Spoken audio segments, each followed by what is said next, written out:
Me and Ray Charles. Hey, hey. Gee, I've always wanted to have you on, and I never have, and we finally got together. Hey, it's terrific. Man. Thank you. Good to see you. Thank you very much. Is it true that your manager said that you have a plane, I think, private plane with a staff of something like 28 people, or was it a crew of 28 people? It must be an enormous plane. No, it's just that that's the people who are within our little family, you know, the band and the Raylets and Aaron, who's our comedian, and the pilot. So when you get all these people together, you got roughly 28 people. Did you say one man is your comedian and the pilot? Oh, no. Well, sometimes he is quite funny, I must tell you. No, we have two, well, naturally, you have a pilot and a co-pilot. Yeah. But the comedian is part of our show that we have, and the Raylets and me. Now, your manager also says that you could fly the plane in a pinch. Did he really say that? He said this, yes. Well, actually, what he probably meant is that I have, they say a little knowledge is dangerous, but I think I have enough knowledge that, God forbid, if we were in some kind of emergency and the pilot had a heart attack, I think I would probably be able to get the plane down without killing myself, you know. We might tap a wing or something, you know, but at least I would be alive, you see, and that's what counts. No, your manager said you wouldn't tear up a wing or anything. Well, he's practical. He has great confidence in you. Yeah, right. Would he let you perform an appendectomy on me? Yeah. Tell me, you've been blind since what age? Not well, permanently. I started. Not always, I started to work on it. I was about 5 years old when I started to lose my sight, and I finished the job when I was maybe 7. Yeah. So you can remember images. Oh yeah, colors. Clearly. And, oh yeah, sure. Things look like. Yeah, I remember the standard things, you know, like you know, green, brown, yellow, white, black, things like that. But these new colors they got, you know, like electric pink and chartreuse. I don't know what the devil that looks like. You're not missing that much. No, really. Okay, then thanks. You know. I'm electric pink, for example. Oh!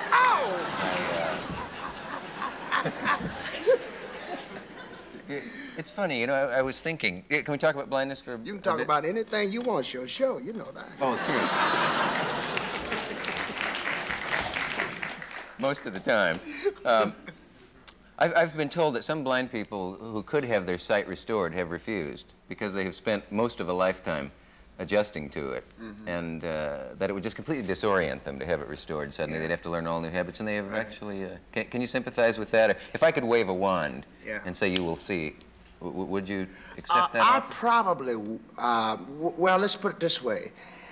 If you were to say to me, look, I can wave a wand and you can see right now, and it's got to be a forever thing, I might would turn it down. If you were to say to me, well, I can wave it and you can see for maybe a day, I might accept that. Only because there are a couple of things that maybe I would like to see once, you know, or, you know, just so that I really would know for what's really happening that I haven't seen. Yeah, because, you know, as I said, you know, I've seen the stars and the moon and the sun, and I remember my mother, and so I think basically I would probably like to see, you know, just for once, because I see them anyway all the time, like, you know, like my kids, for instance, you know, just for, you know, just to physically see them. But actually, I'm not all that hung up about seeing things, because I do everything I want to do. I go everywhere I want to go. And with some of the news I hear about today, you know, I mean, there's some things I just absolutely don't want to see, man. And I feel sorry for you guys who have to put up with it, you know.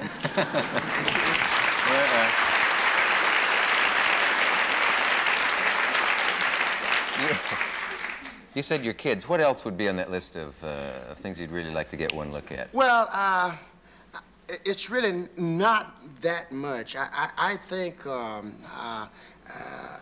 maybe some of the, you know, the artwork paintings, but I don't have any special thing, you know, outside of the, I think one day, if I could see for one day, it would really cool me out, because everything that I think I would want to see, I mean, really want to see, I could do. You know, I don't have. Get it in a day. Oh yeah, That's sure. interesting. You know, because for instance, you know, talking about people seeing things. You know, you watch the news and then you know everything is so bad. You know, somebody's killing somebody or whatever they're doing. You know, and of course the guys in my band. You know, when I go out with them.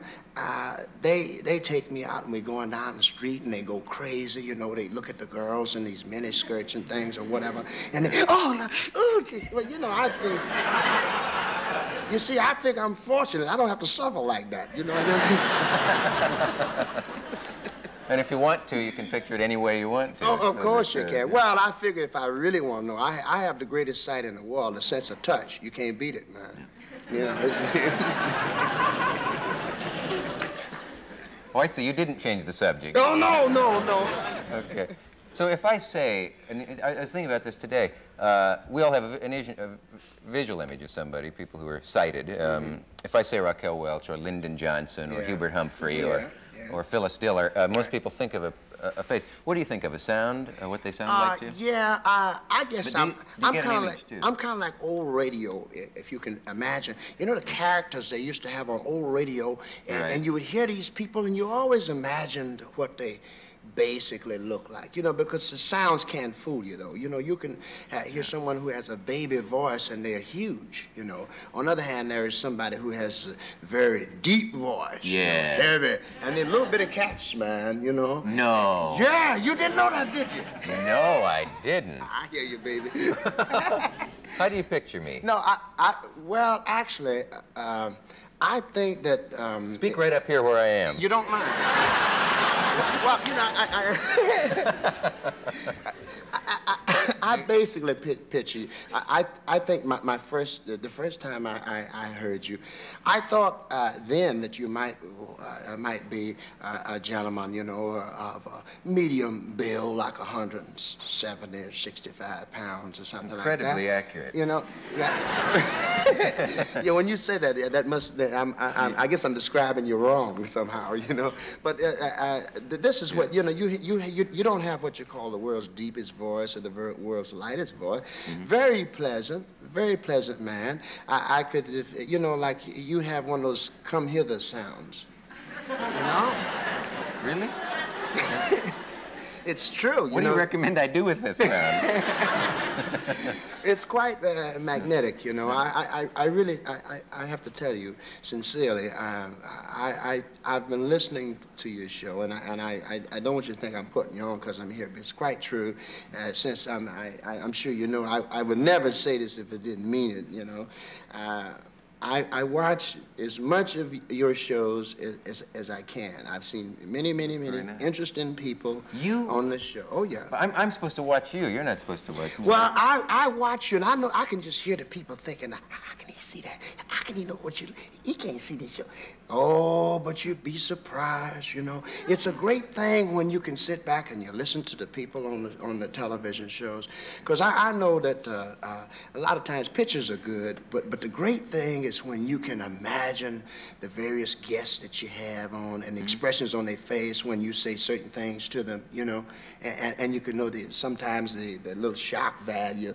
All these things are in my head as I watch your show. I think that you have a very wonderful show, man. Believe me, I'm quite pleased. I'm gonna vote for you too, baby. Don't worry about it.